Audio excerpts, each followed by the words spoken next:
All right, hello, and welcome to this afternoon's presentation. Franciscan Health and our community health improvement partners are presenting Understanding Substances and Substance Abuse, and we thank you for making your health a priority today by spending an hour with us. I'm your host, Robbie Schneider, our social media manager for Franciscan Health, and I'm excited for our team to share some great information with you about understanding substances and substance abuse. This afternoon, with the help of our local experts, we will help you better understand the basic brain chemistry of substance abuse disorders, how to identify the types of substances and their effects, including methods of use, how to recognize the signs and symptoms of substance abuse in the context of child welfare.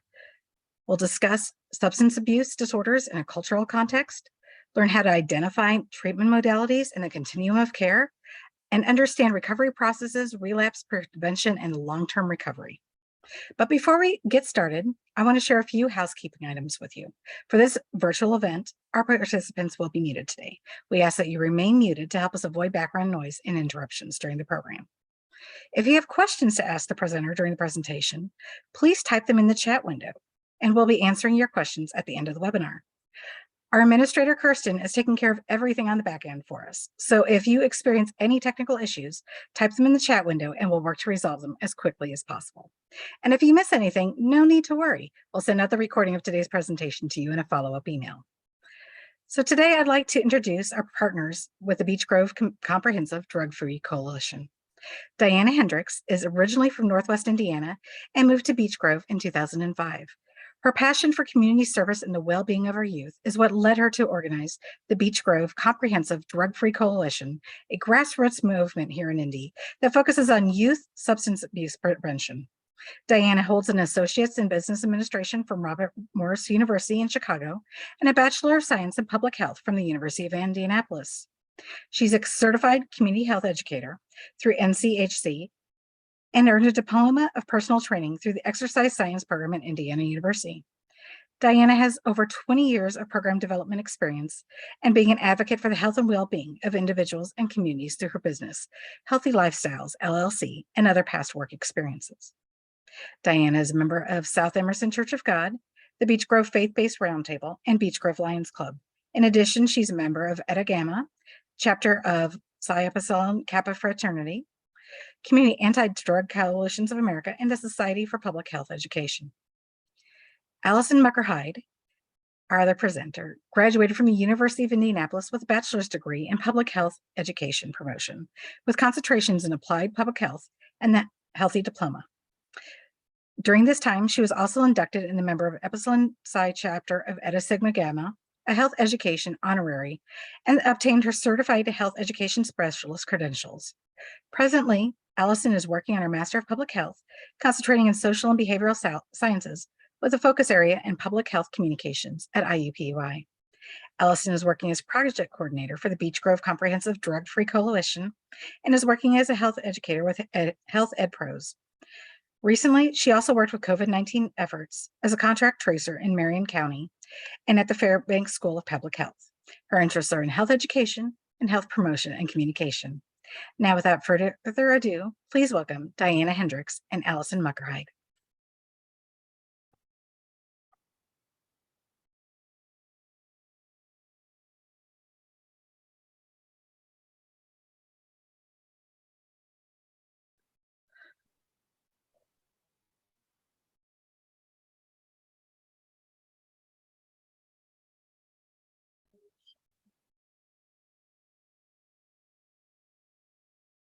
Right, thank you, Robbie. So to get started, we're going to talk about drug classifications. So drugs are chemicals and substances that affect both your mind and your body. There are three general classifications of drugs. The first is over-the-counter drugs, which are available for purchase without a visit to a physician or consultant with a pharmacist. OTC drugs are monitored by the FDA, but not as strict as the prescription drug processes. OTC drugs could cause drug interactions with prescription medications or cause more adverse effects. The second are prescriptions. These are heavily regulated and require approval from the FDA. They are monitored for safety and side effects even after the drug is on the market. And they require a visit to a physician for prescription. Last classification are street or club drugs. These drugs are at the mercy of non-regulated producer with no way to know their potency or what other substances and or poisonous chemicals may be in them. Common street drugs include bath salts, ecstasy, cocaine, flakka, heroin, LSD, marijuana, methamphetamines, mushrooms, spice, and a host of others that are less common. Drug classification by effect. The first is stimulants. These are medications that increase alertness, attention, energy, blood pressure, heart rate, and breathing rate. The short-term effects include alertness, attention, energy, increased blood pressure, and heart rate. Long-term effects can be heart problems, psychosis, anger, or paranoia. Some non-prescription stimulants are caffeine, cocaine, methamphetamine, ecstasy, etc. Depressants are medications that slow brain activity, which makes them useful for treating anxiety and sleep disorders. Short-term effects include drowsiness, slurred speech, dizziness, problems with movement and memory, lowered blood pressure, and slowed breathing. The long-term effects of depressants are unknown, and there are two subcategories as well for the depressants. Alcohol is perhaps the most widely abused depressant. Others include Valium, Xanax, Librium, and barbiturates. Hallucinogens are substances that distort the perception of reality like time, motion, colors, and sounds. Hallucinogens affect the brain's level of serotonin, which is a neurotransmitter that regulates cognition and memory. The effects of a hallucinogen will depend on the drug and can vary from person to person. Short-term effects include increased heart rate, nausea, intensified feelings and sensory experiences, and changes in sense of time. Long-term effects are speech problems, memory loss, weight loss, anxiety, depression, and suicidal thoughts. Opioids are prescribed by doctors to treat moderate to severe pain. Opioids cause intense sedation and euphoria. Since opioids pose serious risk for addiction and overdose, most opioids are Schedule 1 or 2 controlled substances. Synthetic opioids like fentanyl are manufactured to imitate the chemical structures of natural opioids like morphine. Brain science of addiction. So to get started with this one, what is dopamine? Dopamine is a neurotransmitter, a chemical messenger in the brain. Dopamine is primarily known to be associated with feelings of pleasure and rewards. This chemical can also contribute to feelings of alertness, focus, motivation, and happiness. Dopamine is released when the brain is expecting a reward. The flood of dopamine to the brain when experiencing a pleasurable stimulus like delicious food, visiting with loved ones, dancing, etc., can reinforce wanting to engage with the stimulus more due to the pleasurable cause that you feel. This is a cycle of motivation, reward, and reinforcement. While strongly involved in pleasure and rewards, dopamine is also involved in other functions such as motor functioning, mood regulation, executive functioning, memory and focus, sleep, stress response, and digestion and blood flow.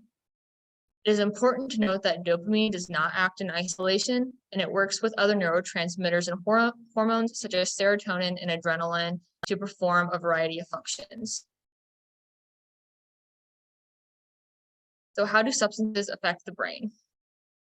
Substance use leads to the release of endorphins and neurotransmitters, including dopamine, associated with the reward circuit in the brain. The continued release of dopamine associated with a pleasurable experience leads to changes in the brain that make it easier for the activity to be repeated. Over time, the brain starts to seek this experience.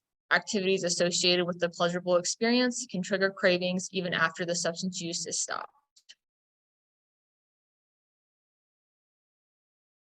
Imaging studies have provided new insights on the role of dopamine in drug abuse and addiction in the human brain. These studies have shown that the reinforcing effects of drug abuse in human beings are contingent not just on dopamine increases, but on the rate of dopamine increases. The faster the increases, the more intense the reinforcing effects are. Drugs interfere with the way neurons send, receive, and process signals via the neurotransmitters. Some drugs, such as marijuana and heroin, can activate neurons because their chemical structure mimics that of a natural neurotransmitter in the body. This allows the drugs to attach onto and activate the neurons. Although these drugs mimic the brain's own chemicals, they do not activate neurons in the same way as a natural neurotransmitter, and they lead to abnormal messages being sent throughout the network. Other drugs, such as amphetamines or cocaine, can cause the neurons to release abnormally large amounts of natural neurotransmitters or prevent the normal recycling of these brain chemicals by interfering with transporters. This amplifies or disrupts the normal communication between the neurons. By altering neurotransmission, drugs can produce effects that make people want to use them repeatedly and induce health problems that can be long-lasting. This PET image shows that the repeated exposure to specific drugs deplete the brain's dopamine receptors, which are critical for one's ability to experience pleasure and reward. These changes in the brain make it harder for people to stop using drugs. And now we'll hand it over to Diana to discuss some common drugs. Thank you, Allison. Okay, so the first common drug we're going to discuss is alcohol. It is an intoxicating ingredient found in beer, wine, and liquor, and is produced by the formation of yeast, sugars, and starches. Many people don't realize that when they're drinking alcohol, right? Alcohol is classified as a depressant. Too much on a single occasion or over time can take a serious toll on your health. This image from the National Institute on Alcohol Abuse and Alcoholism illustrates possible effects on the body related to immune dysregulation and cancers. Most of the time, we only look at when we hear people are alcoholics or whatever, the liver, but actually we have to realize that anything that touches our body, whether it goes into our body or on our skin, it just enters our cells. So it does affect most everything, as you can see on this picture. A standard drink across alcohol beverages. Beer equals 12 ounces, about 5% alcohol. Wine is 5 ounces, about 12% alcohol. And distilled spirits are 1.5 ounces, about 40% alcohol. To reduce the risk of alcohol-related harms, CDC recommends, of course, choosing not to drink is the best option for prevention.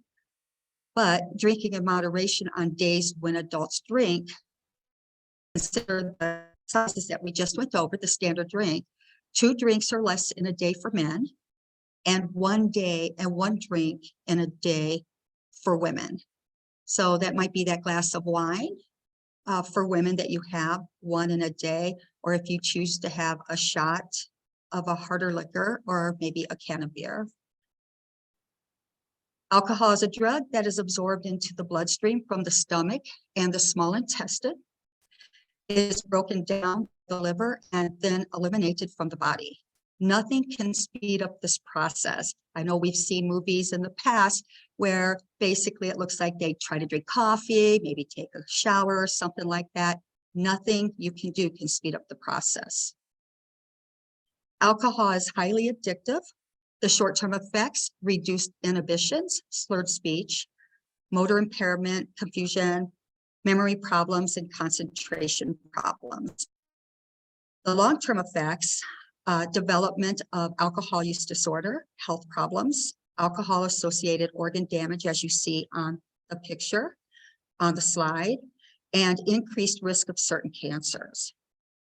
Alcohol disorder can be treated by individual or combination of treatments like behavioral therapies, medications, support groups like AA. And there is also groups that will help parents, like loved ones, Al-Anon, of those that have alcohol addictions. According to the 2019 National Survey on Drug Use and Health, 14.5 million people ages 12 and older had AUD, that is alcohol use disorder. The number included 9 million men and 5.5 million women. An estimated 414,000 adolescents ages 12 to 17 had AUD. That's just an alarming number. This number includes 163 males and 251,000 females. According to Alcohol Policy MD, young people who began drinking before age 15 are 4 times more likely to develop alcoholism than those who began drinking at 21. Only 7.2% of people ages 12 and older received any type of AUD treatment in the past year. That's really low. Sadly, people with AUD were more likely to seek care from a primary care physician for an alcohol-related medical health problem, rather than specifically for drinking too much alcohol.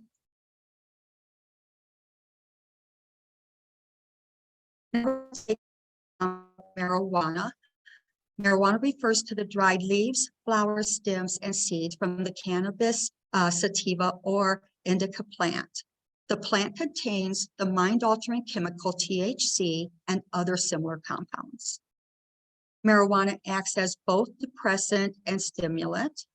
It's a depressant because cannabis affects the nervous system, impacts brain function, relaxing the muscles and calming nerves. A stimulant because cannabis sometimes makes people feel more alert, energetic, and elevates your mood, especially shortly after consuming it. People smoke cannabis, use gravity bongs, vaping, dabbing, and put it in food products. This image from Healthline illustrates possible effects on the body. We must keep in mind that anything, again, like I mentioned earlier with alcohol, anything that enters our bodies or is placed on the skin is absorbed into every cell of the body.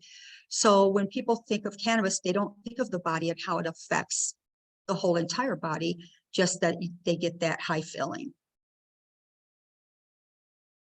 When a person smokes marijuana, sorry about that. When a person smokes marijuana, they actually, Allison had explained before, it starts working through the system and into the synapses, and it changes the way a person thinks. It changes the way a person, their reactions to things that they do. Just because those synapses aren't working again, they're overexcited or possibly underexcited.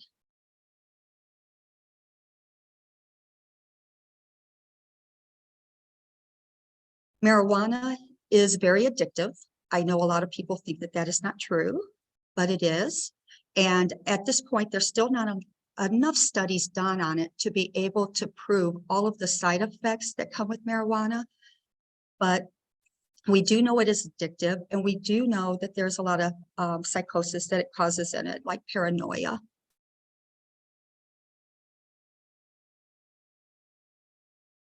THC acts on numerous areas in the brain, as shown in yellow on the image.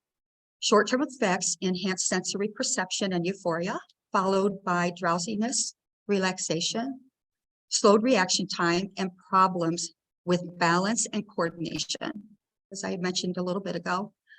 Long-term effects, increased risk of psychosis or schizophrenia. In some users, chronic cough and frequent respiratory infections. To date, the Drug Enforcement Agency has reported that there are known overdoses that they're aware of. But if you look at that picture of the brain, you notice the vision area is the one place that doesn't have the effects acting on it. And I'm not sure, I can't answer that for anybody why that would be. It was just interesting to me to see. Treatment options or rehab for marijuana addiction is similar to treatment programs protocols for addiction to alcohol and other drugs. Evidence-based therapies such as 12-step facilitation, cognitive behavior therapy, and other scientifically valid approaches can be effective addiction treatment options. Shown on this drug statistics chart, 55 million American adults currently use marijuana as reflected in the yellow and blue images. 45% of Americans have tried marijuana at least once as reflected in the red, yellow, and blue images. Not reflected on the chart, but worth a mention, 24% of 12th grade youth have tried marijuana in the past year. Statistics related to marijuana use among the nation's youth are some of the most noteworthy and perhaps most concerning. Among all grades, disapproval of marijuana and perception of harm continue to decrease. As marijuana becomes legal throughout the United States and many of the states, those states where marijuana is not legal, the youth just don't understand why it's not. And so the decrease in risk of harm is really going down for them. Studies show that 3,300 teens try marijuana for the first time every day, which showcases its distinct prevalence among youth.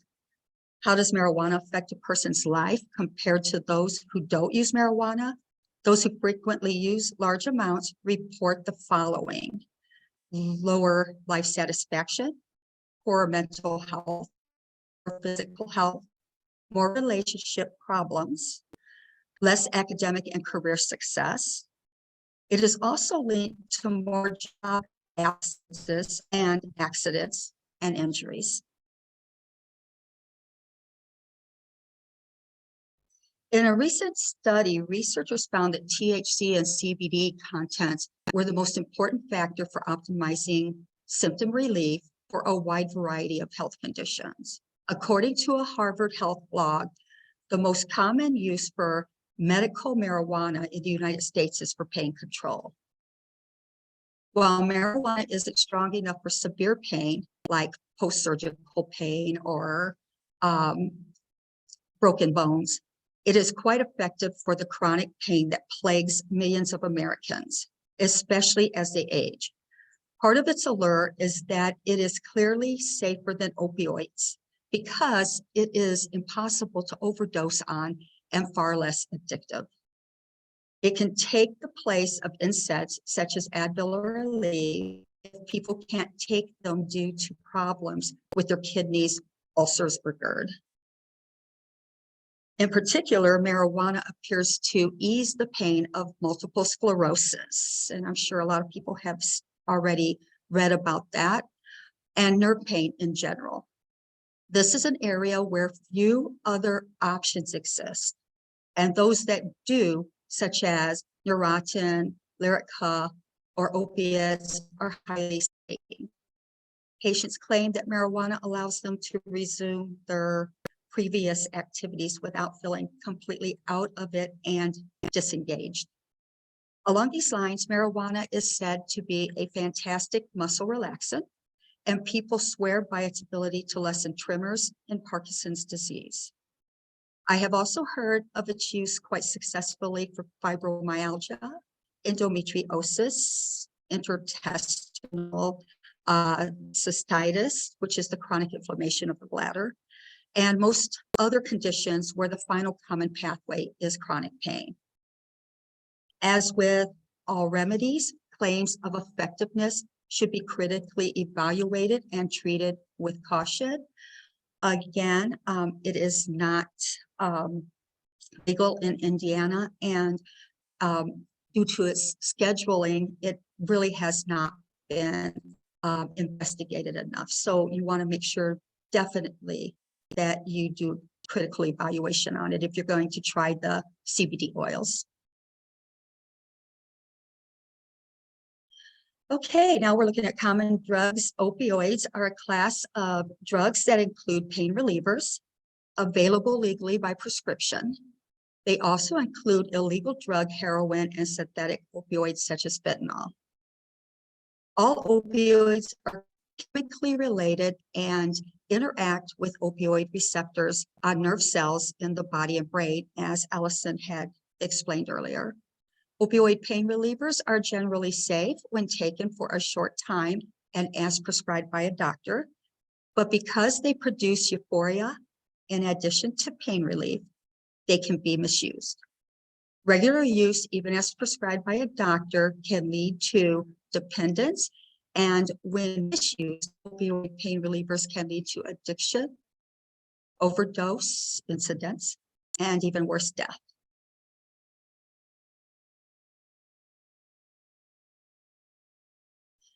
According to the Dana Foundation, the word synapse stems from the Greek word syn, together with hapaten, to clasp. This might make you think that synapse is where the brain cells touch or fasten together, but that isn't quite right. The synapse, rather, is the small pocket of space between two cells where they can pass messages to communicate neurotransmission. And as Allison explained earlier, and you saw the pictures, that transmission you saw with food was less active, but when you saw it with the chemicals, it was very active. Short-term effects, pain relief, drowsiness, nausea, constipation, euphoria, death. Long-term effects is increased risk of overdose or addiction if misused. Opioid overdose can be reversed with the drug naloxone when given right away. And opioid addiction treatment has a range of treatments, including medications and behavioral health therapies, are effective in helping people to stop opioids. So since I talked about naloxone for the overdose reversal, I wanted to go into that a little bit with you. It is a medicine that rapidly reverses an opioid overdose. It is an opioid antagonist. This means that it attaches to opioid receptors and reverses and blocks the effects of other opioids. Naloxone can quickly restore normal breathing to a person if their breathing has slowed or stopped because of an opioid overdose, but naloxone has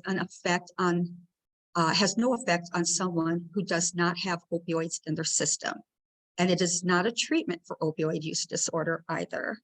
So if they have cocaine, methamphetamines, or anything like that that they've overdosed on, this naloxone is not going to work for that. There are several different ways naloxone can be administered. The most common we use on the street and we train people on is the nasal naloxone. It's easy enough to do, and people don't have to mess with syringes or the vials to draw it up into. And then in the emergency rooms, they will more likely do the intravenous. So to deliver naloxone, you just want to make sure the person is on their back, and you put it in their nose. So as you see, they've got the hand behind the neck and elevating the head up a little bit to make sure the naloxone does go back into the nasal passages. It's really easy to deliver, and it's something that at the coalition, we have Overdose Lifeline, who we work with, and Community Health Network, who does our training on naloxone for us. And we really do try to get as many people trained and have naloxone with as many people in the community as possible. Precautions that need to be taken when you use naloxone. It works to reverse opioid overdose in the body for only 30 to 90 minutes, but many opioids remain in the body longer than that. Because of this, it is possible for a person to still experience the effects of an overdose after a dose of naloxone wears off. So sometimes it's always good to have two around.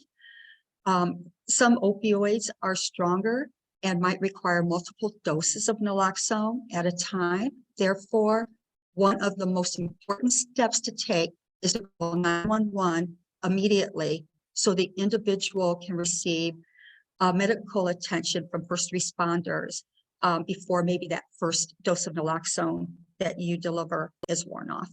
Side effects from naloxone are rare, but people might have an allergic reaction to the medicine.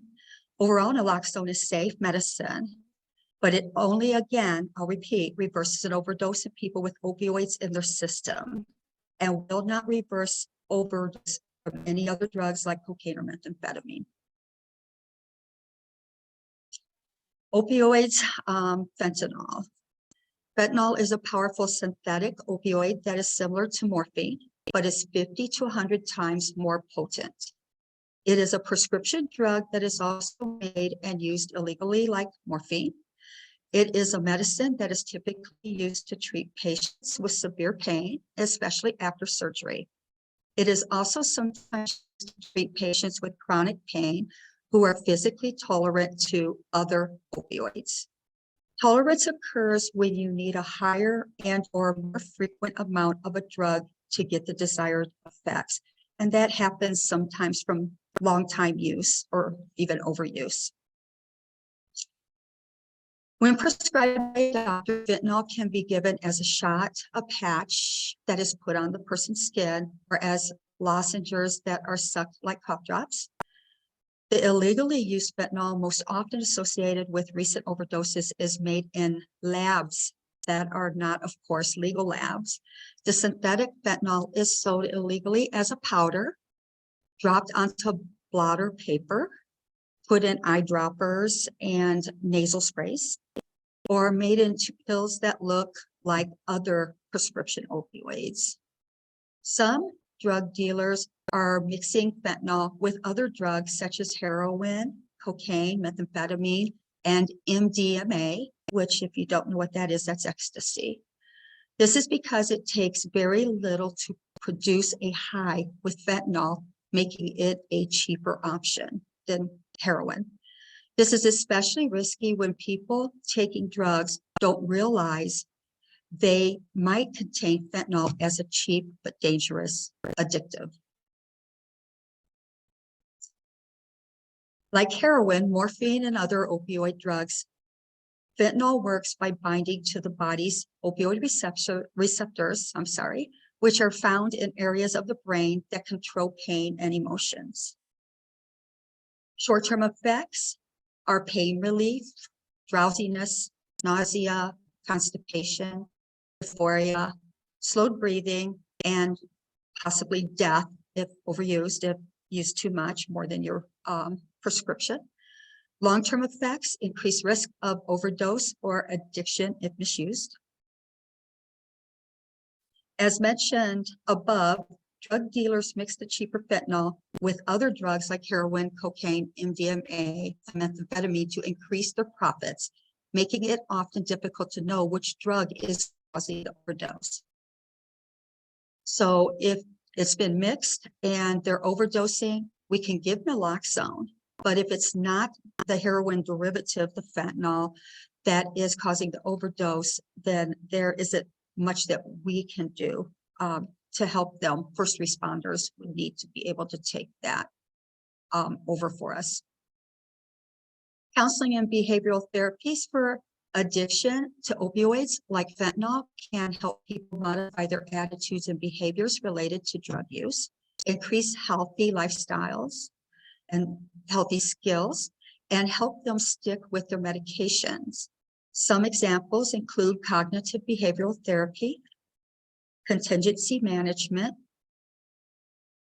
and motivational interviewing. Okay, some overdose death rates.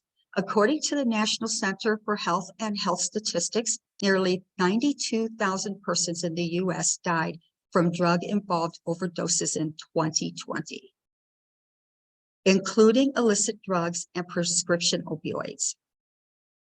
The figure from the CDC Wonder database is a bar and line graph showing the total number of U.S. drug overdose deaths involving any illicit or prescription opioid drug from 1999 to 2020. The bars are overlaid by lines showing the number of deaths by gender from 1999 to 2020. And as you can see on this graph with the overlay, that definitely more male are overdosing than female. Overall, drug overdose deaths rose from 2019 to 2020 with 91,799 drug overdose deaths reported in 2020. Deaths involving synthetic opioids other than methadone, which is primarily fentanyl there, continued to rise with 56,516 overdose deaths reported in 2020. Those involving psychostimulants with abuse potential, which included primarily methamphetamine, also continued to increase to 23,837. So while we think maybe over the time of COVID, you're looking around your 2019 time and beyond, did things increase? Yeah, you can see that they did increase. But when we look back, starting in 2014, 2015, that's when all of these different reports were coming into showing that there was an increase in overall drug overdose deaths, with, of course, synthetic opioids other than methadone, primarily fentanyl being the leading one. A common drug is heroin, is an opioid drug made from morphine, a natural substance taken from the seed pod of the various opium poppy plants grown in Southeast and Southwest Asia, Mexico, and Colombia. Heroin can be white or brown powder or a black sticky substance known as black tar heroin. And I put a picture on here just so that you can get a general idea of what it looks like and the different ways that people use it. Heroin enters the brain rapidly and binds to opioid receptors on cells located in many areas, especially those involved in feeling of pain and pleasure, and in controlling heart rate, sleeping, and breathing. Short-term effects are euphoria, dry mouth, itching, nausea, vomiting, slowed breathing, and heart rate. Long-term effects, collapsed veins, abscesses, which are swollen tissue with pus, infection of the lining and valves in the heart, constipation and stomach cramps, and liver or kidney disease and pneumonia. It can be treated with naloxone when given right away. And again, it's not a treatment for overdose. We hope that people don't keep naloxone around and have people be able to be around if they overdose to administer it. But it can help keep them alive until first responders get there. And then heroin addiction treatment is a range of treatments, including medicines and behavioral therapies, which are effective in helping people stop heroin use. It's important to match the best treatment approach to meet the particular needs of each individual patient. Common drugs, methamphetamines, are a powerful, highly addictive stimulant that affects the central nervous system. People smoke meth, swallow pills, snort, and inject. Because the high from the drug both starts and fades quickly, people often take repeated doses in a binge and crash pattern. Meth increases the amount of the natural chemical dopamine in the brain. The drug's ability to rapidly release high levels of dopamine in reward areas of the brain strongly reinforces drug-taking behavior, making the user want to repeat the experience. Short-term effects: increased wakefulness, physical activity, decreased appetite, faster breathing, rapid and or irregular heartbeat, and increased blood pressure and body temperature. Long-term effects are extreme weight loss, addiction, severe dental problems, intense itching, leading to skin sores from scratching, the anxiety, changes in brain structure and function, confusion, memory loss, sleeping problems, violent behavior, of course, and paranoia. An overdose occurs when the person uses too much of a drug and has toxic reaction that results in serious harmful symptoms or death. So that's the same with the methamphetamine as it is with the cocaine, as it is with the heroin. Because methamphetamine overdose often leads to a stroke, heart attack, or organ problems, first responders and emergency room doctors try to treat the overdose by treating these conditions with the intent of restoring blood flow to the affected part of the brain, as would be a stroke, restoring blood flow to the heart, as like a heart attack, and treating the organ problems.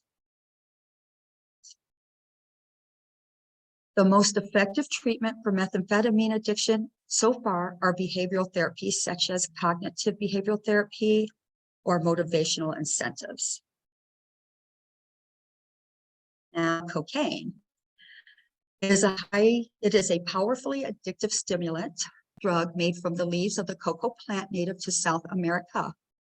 Although healthcare providers can use it for valid medical purposes, such as local anesthesia for some surgeries, recreational cocaine is illegal.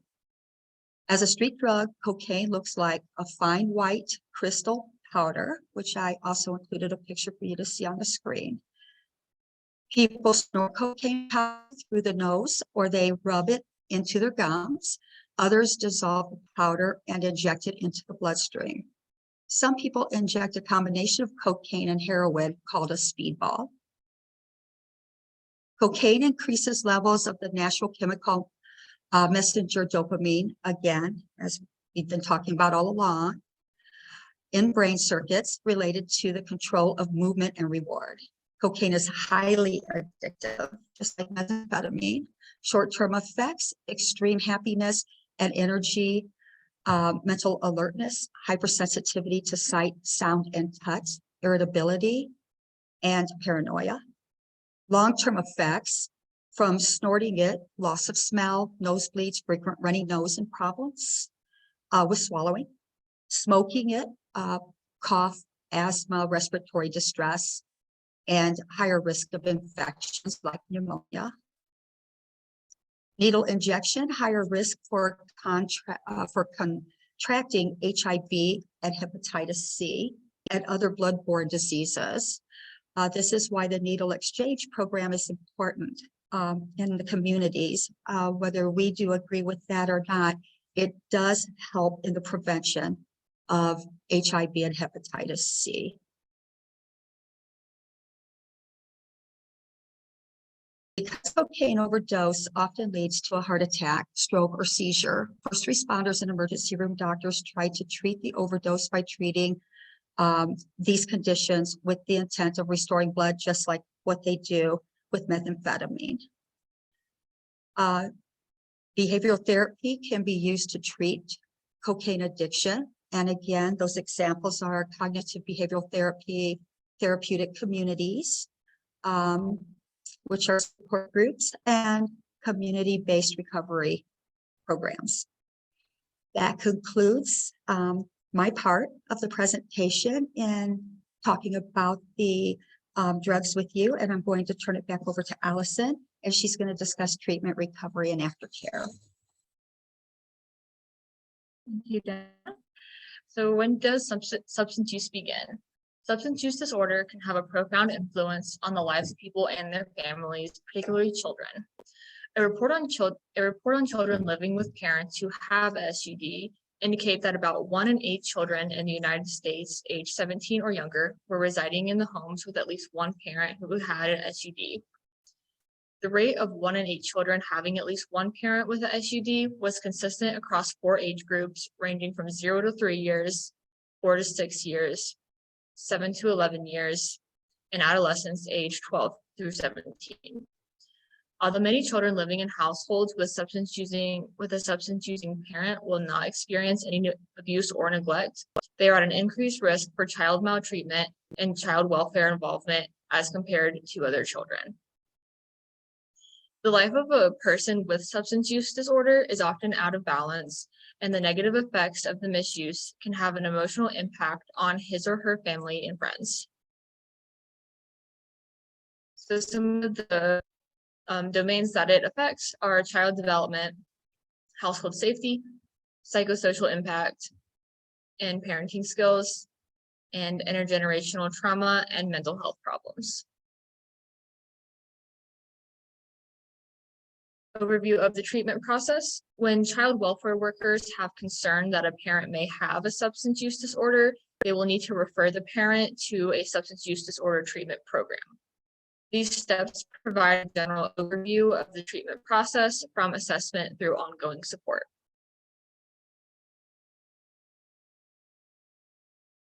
Screening for substance use disorders. The best treatment programs provide a combination of therapies and other services to meet the needs of the individual patient, though comprehensive treatment programs are not available in all communities.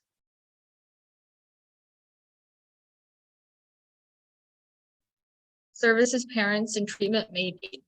So on this slide is a list of additional services that a parent may need if they are experiencing substance use disorder, and they may need some additional assistance. And some programs, such as residential programs, offer additional services as a part of their program.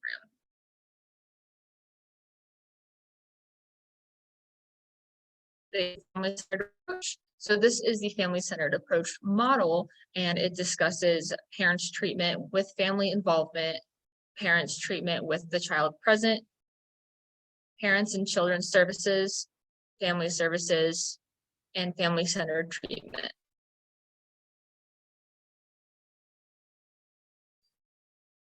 So the most important aspect of recovery is cultural competency, which incorporates community-based values, traditions, and customs, and can bring about positive change. So on this slide, there are some references about how to remain culturally competent for someone who is in recovery or having a substance use disorder.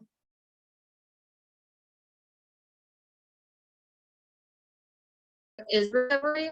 Recovery is a process of change through which individuals improve their health and wellness, live self-directive lives, and strive to reach their full potential.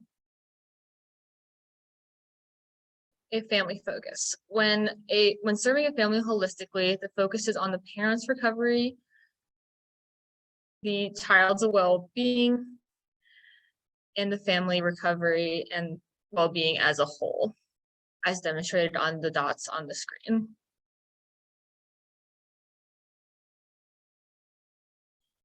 So recovery is a process, and it truly is taken one day at a time for the rest of that person's life, because there is always the risk that the person may relapse. So it's important that the person in recovery is receiving ongoing support. Continuing care or aftercare. This slide gives many options of support for the person in recovery during care or aftercare.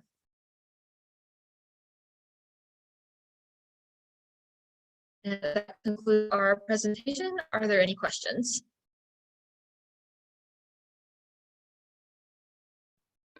Diana and Allison, thank you so much.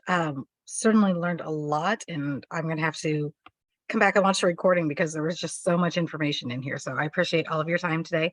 We do have a couple questions to get us started. Can you talk to us a little bit about the status of medical marijuana in Indiana, and whether it's going to be legally approved, or do you think it's something that would be approved in the next couple of years? Well, this is small amount of say yes to the Naloxone further, and as long as governor said he's not really investing in legislation that follows along with it. So I think we're still looking at other ways before anything. If you're looking at that's another one that's regulated, has not been studied enough, and a 0.03%. Since you're still in the CBD area, so if you're using support, these two processes, please know what company that you get and how it is. And what would happen if you had administered a Narcan to someone who was not having an overdose, but maybe was having other symptoms like a heart attack or a stroke, and the person simply misread the signs? You know, are there any negative effects that someone might expect? There are against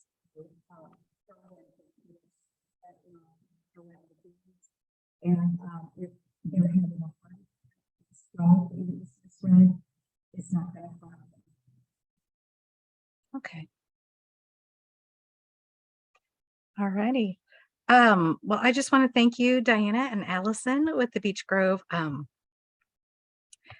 Substance Abuse Organization for talking with us today about substances and substance abuse disorders and how we can help others in our community. And we understand your time today is valuable, and I want to thank each and every one of you joining us today for prioritizing your health to spend some time with us. Once again, we will send you an email with a recording of the sessions, and feel free to watch it again like I will be doing and share it with others just who might find it helpful. You'll also receive a brief survey about this webinar and its content, and your feedback is truly important to us and will help make future seminars even better. So please take a few minutes to fill that out. And on behalf of everybody here at Franciscan Health today, thank you for being with us and have a blessed day. Thank you, Robin. Awesome.